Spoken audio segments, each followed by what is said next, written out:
Best bye को तो आप जानते ही होंगे, कंज्यूमर इलेक्ट्रॉनिक बेस्ड कंपनी है जिसके पास 15 टेराबाइट से भी ज्यादा डेटाबेस है और ये इंफॉर्मेशन उसके 7 सालों के टाइम में कलेक्ट हुई है। बेस्ट बाय ने इंफॉर्मेशन का इतना बड़ा अमाउंट सारे फोन कॉल्स के रिकॉर्ड्स, ईमेल्स, सेल्स इनवॉइस और बाकी दूसरे सोर्सेज से कलेक्ट किया है। डेटाबेस कलेक्शन के बाद कंपनी अपना इंटेलिजेंस एल्गोरिदम रन करती है। बेस्ट बाय ने 100 मिलियन इंडिविजुअल्स को कैटेगराइज में क्लासिफाई किया हुआ है। कुछ कस्टमर्स ऐसे हैं जिन्हें बज कहा जाता है, जो यंग टेक्नोलॉजी बफ्स होते हैं, यानी उन्हें टेक्नोलॉजी के बारे में बहुत ज्यादा नॉलेज होती है। फिर कुछ कस्टमर्स जिन्हें जिल कहा जाता है, जो कि मदर्स हैं। बेरी उन कस्टमर्स को कहते हैं जो अमीर प्रोफेशनल है। और कुछ रे कस्टमर्स की कैटेगरी में आते हैं जो टिपिकल फैमिली मैन होते हैं। हर कैटेगरी की अपनी जरूरत और चॉइस है। क्योंकि बेस्ट बाय अपने कस्टमर्स को इतने अच्छे से समझती है तो उसकी मार्केटिंग भी इतनी प्रिसाइज है, तभी तो कस्टमर्स को लगता है कि उसकी चॉइस का प्रोडक्ट सिर्फ उसके लिए ही बनाया गया है। यही सीक्रेट है कि कस्टमर इस ब्रांड के इतने लॉयल हैं और हर बार बेस्ट बाय से प्रोडक्ट लेने आते हैं। तो अब आपको पता चल गया कि क्यों प्रिसाइज, क्यों स्पष्ट मार्केटिंग सेल्स इंक्रीज और लॉन्ग टर्म सक्सेस की गारंटी देती है। कंडक्टिंग मार्केटिंग रिसर्च, तो आपने जाना कंपनीज इंटरनल रिकॉर्ड्स के अलावा प्रिसाइज मार्केटिंग कैसे कर सकती हैं। तो जवाब है मार्केटिंग रिसर्च। इस प्रोसेस में कंपनीज कस्टमर्स के बारे में फैक्ट्स कलेक्ट करती हैं, फिर इन्हें एनालाइज करती हैं। एक effective marketing research perfect product create करने में हेल्प करती है जो कस्टमर्स को चाहिए। मार्केटिंग रिसर्च के 6 स्टेप्स होते हैं। स्टेप 1 में मार्केटिंग मैनेजर को प्रॉब्लम समझने में स्पेसिफिक अप्रोच रखनी चाहिए। जैसे एग्जांपल के लिए अमेरिकन एयरलाइंस अपने फर्स्ट क्लास पैसेंजर्स के लिए इंटरनेट प्रोवाइड कराना चाहती थी। तो अगर वो प्रॉब्लम को कुछ इस तरह डिफाइन करते कि पहले अपने फर्स्ट क्लास पैसेंजर्स की नीड्स के बारे में सब कुछ पता करो, तो ये बहुत ज्यादा ब्रॉड हो जाता, क्योंकि इससे अननेसेसरी डेटा भी कलेक्ट हो जाता और बिल्कुल हौच पौच हो जाता। और अगर वो प्रॉब्लम ऐसे डिफाइन करते कि पता करो कि शिकागो से टोक्यो के लिए फ्लाइट 747 बी लेने वाले कितने पैसेंजर्स ऐसे हैं जो इंटरनेट कनेक्शन के लिए $25 पे करने को तैयार है, तो ये कुछ ज्यादा ही नैरो हो जाता। इससे कस्टमर कंफ्यूज हो जाता। तो उन्होंने एक स्पेसिफिक और सिंपल अप्रोच की। स्टेप 1 के अमेरिकन एयरलाइंस पूछ सकती है फर्स्ट क्लास पैसेंजर्स के लिए इंटरनेट सर्विस बाकी सर्विसेज जैसे कि पावर प्लग या एनहांस एंटरटेनमेंट में कितनी ज्यादा इंपॉर्टेंट है, या कितने extra first class passenger internet service की वजह से अमेरिकन एयरलाइंस चूज कर सकते हैं। इस स्पेसिफिक प्रॉब्लम के लिए मार्केटर स्टेप 2 यानी रिसर्च प्लान कर सकते हैं। उन्हें कौन कौन से डेटा सोर्स या रिसर्च इंस्ट्रूमेंट यूज करने होंगे, ये कितना कॉस्टली पड़ेगा, ये सारी चीजें उन्हें फाइंड आउट करनी होंगी। क्या सर्वे ज्यादा इफेक्टिव रहेगा या फोकस ग्रुप, क्या प्रोडक्ट सैंपलिंग रहेगी या डिस्ट्रीब्यूटिंग क्वेश्चनरीज। स्टेप 3 के इंफॉर्मेशन कलेक्ट करना। अगर मार्केटर्स सर्वे करना चाहते हैं तो ये सोशल मीडिया या फोन कॉल्स के थ्रू हो सकता है, या कस्टमर से फेस टू फेस बात करके, जैसे कि शॉपिंग मॉल्स में या किसी पार्टिसिपेंट के घर में। स्टेप 4 में स्टैटिस्टिक यूज करके टेबुलेटिंग और कलेक्टेड डेटा कंपेयरिंग की जाती है। स्टेप 5 में मार्केटर्स कलेक्टेड डेटा को रिकमेंडेशन फॉर्म में या वैल्यूएबल इनसाइट्स में प्रेजेंट करते हैं। इसके बाद स्टेप 6 की बारी आती है, जिसमें मार्केट रिसर्च के रिजल्ट्स को एवेल्युएट किया जाता है। इफेक्टिव रिसर्च मार्केटिंग का एक बेस्ट एग्जांपल है किम्बरले क्लार्क।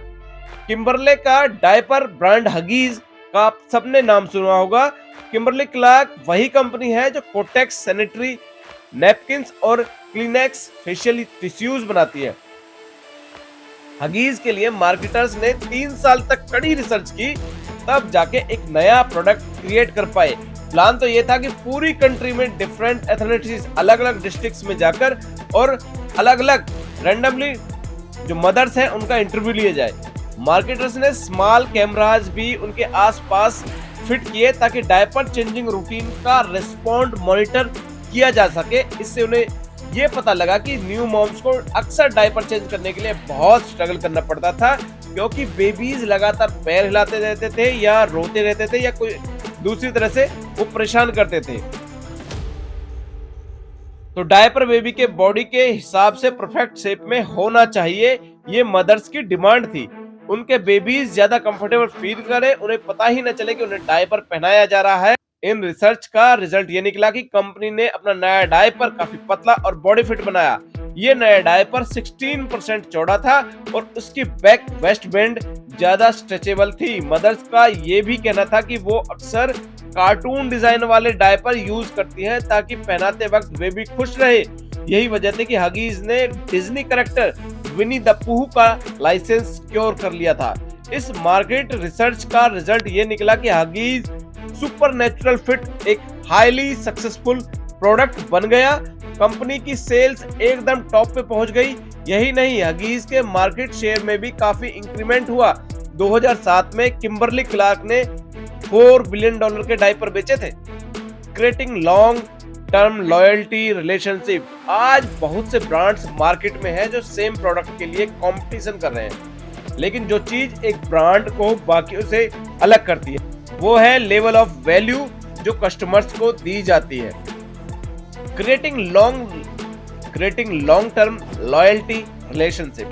आज बहुत से ब्रांड मार्केट में है जो सेम प्रोडक्ट के लिए कंपटीशन कर रहे हैं, लेकिन जो चीज किसी एक ब्रांड को बाकियों से अलग करती है वो है लेवल ऑफ वैल्यू जो कस्टमर्स को दी जाती है। कई डिकेड्स ऑफ मार्केटिंग का गोल सिर्फ प्रोडक्ट बेचना होता था, बात सिर्फ बेचने और खरीदने तक रहती थी। लेकिन मॉडर्न मार्केटिंग ज्यादा होलिस्टिक है क्योंकि कंपटीशन काफी ज्यादा है।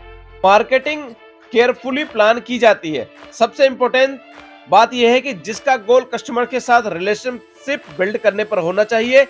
आज के बिजनेसेस को प्रोडक्ट इंजीनियरिंग के अलावा मार्केट इंजीनियरिंग की भी उतनी ही जरूरत है। सिंपल टर्म में बोले तो कोर ऑफ बिजनेस होना चाहिए कि कस्टमर्स को वैल्यू दी जा सके। जैसा कि मार्केटिंग एक्सपर्ट्स का कहना है, business succeed by getting keeping and growing customers. Customers ही हैं जिनकी वजह से आप फैक्ट्रीज बिल्ड करते हैं, एम्प्लॉइज हायर करते हैं, शेड्यूल मीटिंग्स करते हैं या किसी बिजनेस एक्टिविटीज में एंगेज होते हैं।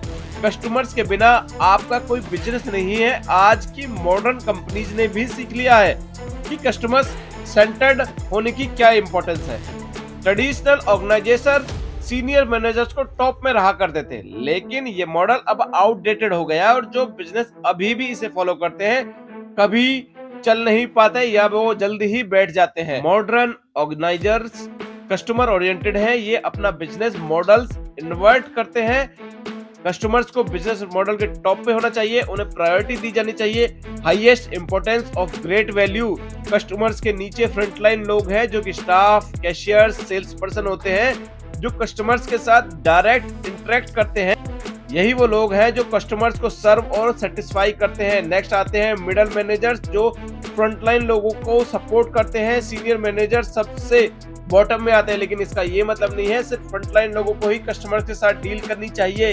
ये बहुत इंपॉर्टेंट है कि कस्टमर्स को जानने और सर्व करने में, एक कस्टमर से मीटिंग करने में हर लेवल को पर्सनली इन्वॉल्व होना चाहिए। एडम स्मिथ ने एक बार कहा था,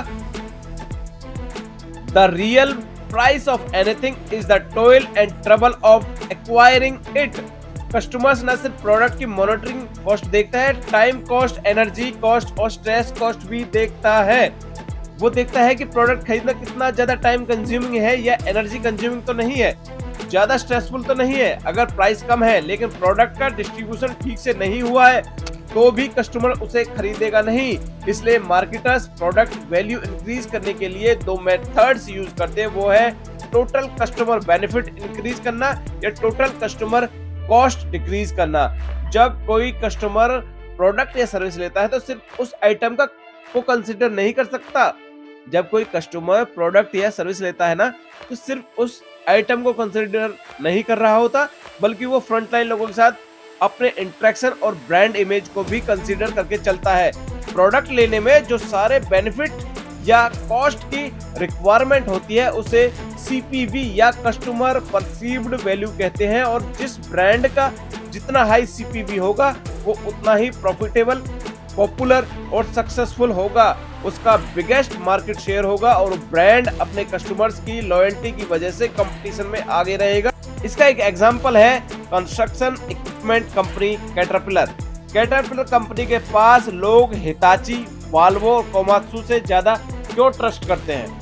इसके पीछे भी एक वजह है। सबसे पहली और सबसे जरूरी वजह तो यह है कि कैटरपिलर मोस्ट रिलायबल और ड्यूरेबल हैवी इक्विपमेंट बनाती है, और सबसे इंपॉर्टेंट बात यह है कि caterpillar highest total perceived value देती है, और कंपनी के पास फुल लाइन कंस्ट्रक्शन इक्विपमेंट की एक बड़ी रेंज है। एक कंस्ट्रक्शन बिजनेस में जो कुछ चाहिए वो सब कंपनी प्रोवाइड कराती है, और इसके अलावा इसके पास बेटर पेमेंट प्लान्स और ऑप्शंस भी है।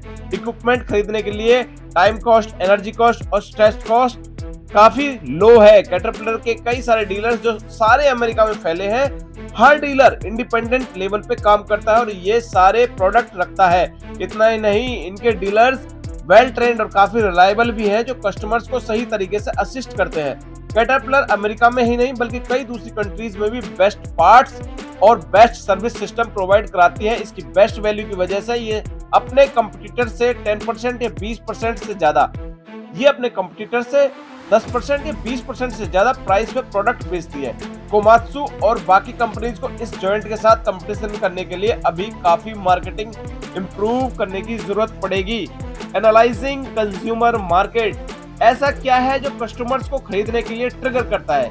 उन्हें ब्रांड्स या प्रोडक्ट्स चूज करने के लिए कौन सी चीज इन्फ्लुएंस करती है? इस कॉन्सेप्ट को कस्टमर बिहेवियर बोलते हैं, जिसमें स्टडी किया जाता है कि कस्टमर कैसे अपनी नीड्स के हिसाब से प्रोडक्ट सेलेक्ट करता है, खरीदता है और यूज करता है। कंज्यूमर बिहेवियर को इन्फ्लुएंस करने के लिए डिफरेंट फैक्टर्स हो सकते हैं, जैसे कल्चरल, सोशल या पर्सनल फैक्टर्स। आइकिया एक ऐसी ही कंपनी का एग्जांपल है जो कंज्यूमर बिहेवियर एनालाइज करने में काफी अच्छी है। आइकिया स्वीडन की कंपनी है जिसने कई सारे इंटरनेशनल और डोमेस्टिक मार्केट में सक्सेसफुल एंट्री की है। तो आइकिया ने ये सब कैसे अचीव किया? कैसे होम फर्निशिंग में एक लीडिंग ब्रांड बन गई? एक 17 साल के स्वीडिश लड़के इंगवार कैम्प्रेड ने अपने होम टाउन में एक छोटा सा बिजनेस स्टार्ट किया। आज 70 साल बाद आइकिया एक बहुत बड़ी कंपनी बन चुकी है जो 50 कंट्रीज में ऑपरेट करती है और जिनके पूरे वर्ल्ड में 500 से भी ज्यादा स्टोर्स हैं। आइकिया का मिशन है कस्टमर्स को ग्रेट वैल्यू देकर उसकी लाइफ बेटर बनाना। एक बार फाउंडर इंगवार कैम्प्रेड ने बोला था, लोगों के वॉलेट काफी पतले हैं, इसलिए हमें उनके इंटरेस्ट का ख्याल रखना चाहिए। कंपनी को मालूम था कि कंज्यूमर बिहेवियर में कल्चरल फैक्टर कितना इंपॉर्टेंट है। चाइना में आइकिया ने year of the rooster celebrate करने के लिए रूस्टर थीम प्लेसमेंट बेचे, और इसी वजह से कंपनी ने यूएस मार्केट को सर्व करने के लिए लार्ज साइज ग्लासेस बनाने शुरू कर दिए। आइकिया मार्केटर अक्सर घरों में जाकर ये जानने की कोशिश करते हैं उनके प्रोडक्ट को कहां इंप्रूवमेंट की जरूरत है, और जब उन्होंने यूरोप और यूएस के घरों को विजिट किया तो देखा कि लोगों के कैबिनेट यूज करने के तरीकों में डिफरेंस है। यूरोपियन अपने कपड़े उसमें हैंग करते हैं जबकि अमेरिकन फोल्ड करके रखना पसंद करते हैं। इसलिए आइकिया ने अमेरिका मार्केट के लिए ज्यादा डीप ड्रॉयर्स वाले कैबिनेट डिजाइन किए। आइकिया मार्केटर्स ने कैलिफोर्निया ब्रांच में ब्राइट कलर पैलेट वाली फर्निशिंग ऑफर करनी शुरू कर दी। उन्होंने कुछ और चेयर्स डिजाइन और लार्ज साइज टेबल भी ऐड कर दी ताकि हिस्पैनिक कम्युनिटी के लोगों को ज्यादा डाइनिंग स्पेस मिल सके और उनकी वॉल्स में ज्यादा पिक्चर फ्रेम हैंग हो। आपने इस ग्रुप के द्वारा मार्केटिंग के बारे में सीखा। हमने आपको marketing strategy, marketing research, consumer behaviour के बारे में बताया। आपने इसमें यह भी जाना कि किसी भी मार्केटिंग एक्टिविटी के सेंटर में सिर्फ कस्टमर रहना चाहिए। सिर्फ चीप प्रोडक्ट बनाना ही काफी नहीं है। एक बिजनेस को सर्विस एफिशिएंसी और कस्टमर्स की कन्विंसिंग जैसी चीजें भी कंसीडर करनी चाहिए। मार्केटिंग मैनेजमेंट में काफी टाइम, एफर्ट्स और पैसा लगता है, इसलिए बेटर प्लानिंग के बाद ही कोई प्रोडक्ट लॉन्च करें। इसलिए नेक्स्ट टाइम जब आप किसी डिपार्टमेंट स्टोर में जाओ तो अपने फेवरेट ब्रांड की मार्केटिंग स्ट्रेटजी का स्टडी करना। क्या पता कुछ ऐसा सीखें जो आपको एक बेटर चॉइस दे और आपकी लाइफस्टाइल इंप्रूव करने में हेल्प करे। तो दोस्तों, आपको आज का ये हमारा मार्केटिंग मैनेजमेंट बुक समरी कैसा लगा? आज आपने इस बुक से मार्केटिंग और ब्रांडिंग के बारे में क्या सीखा? अगर आपके मन में कोई भी सवाल, कोई भी सुझाव या कुछ भी आपको बताना है तो कमेंट करके जरूर बताएं। आपने अपना बहुमूल्य समय दिया है, उसके लिए धन्यवाद, धन्यवाद, धन्यवाद। Wish you all the best. Thank you.